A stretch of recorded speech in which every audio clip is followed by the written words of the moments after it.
হরে কৃষ্ণ। রাধে রাধে বন্ধুরা, লীলা গোপুসোনা পরিবারে আপনাদের সকলকে সুস্বাগত। সকল বৈষ্ণব ভক্তবৃন্দের চরণে আমার শতকোটি প্রণাম আর ছোটদের আমার অনেক ভালোবাসা।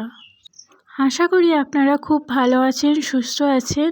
বন্ধুরা, একাদশী ব্রত আমরা কেন পালন করি, কি বা এই একাদশী ব্রতের মাহাত্ম্য, আর একাদশী ব্রত পালন করলে আমরা কিভাবে সর্বপাপ থেকে মুক্ত হতে পারি।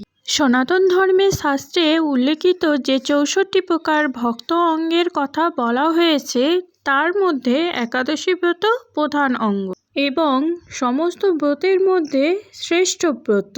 এই ব্রত পালনে জীব তথা মনুষ্য জাতির মুক্তি বা মোক্ষ লাভ হয়।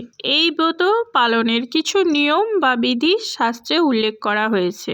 এই বিধি বা নিয়ম মেনে একাদশী ব্রত পালন করলে মনুষ্য জীবনের সমস্ত পাপ বিনষ্ট হয় এবং জীবনের শেষে মানুষ মোক্ষ লাভ করে সহজেই ভগবত ধামে ফিরে যেতে পারে। তার বহু দৃষ্টান্ত শাস্ত্রে উল্লেখ করা হয়েছে। তাই নারী পুরুষ তথা জাতি ধর্ম বর্ণ নির্বিশেষে সকল মানুষকেই এই পবিত্র মুক্তি প্রদানকারী একাদশী ব্রত পালন করা উচিত এবং আমাদের উচিত স্বধাম ভগবত ধামে ফিরে গিয়ে এই জন্ম মৃত্যুর জরাব্যাধির চক্র থেকে চিরদিনের জন্য মুক্তি লাভ করা।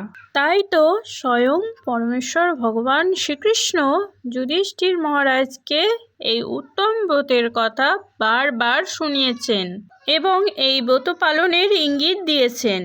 আমরা প্রত্যেককে পরমেশ্বর ভগবান শ্রীকৃষ্ণের কৃপায় এই মনুষ্য জন্ম লাভ করেছি। তাই বন্ধুরা, আমাদের প্রত্যেকেরই পবিত্র একাদশী ব্রত নিষ্ঠা সহকারে পালন করা উচিত। ভিডিওটা যদি আপনাদের ভালো লেগে থাকে তাহলে একটা লাইক, শেয়ার ও সাবস্ক্রাইব করে লীলা গোপুসোনা পরিবারের সাথে থাকবেন। ভালো থাকবেন, সুস্থ থাকবেন। হরে কৃষ্ণ কৃষ্ণ কৃষ্ণ হরে হরে, হরে রাম রাম রাম হরে হরে।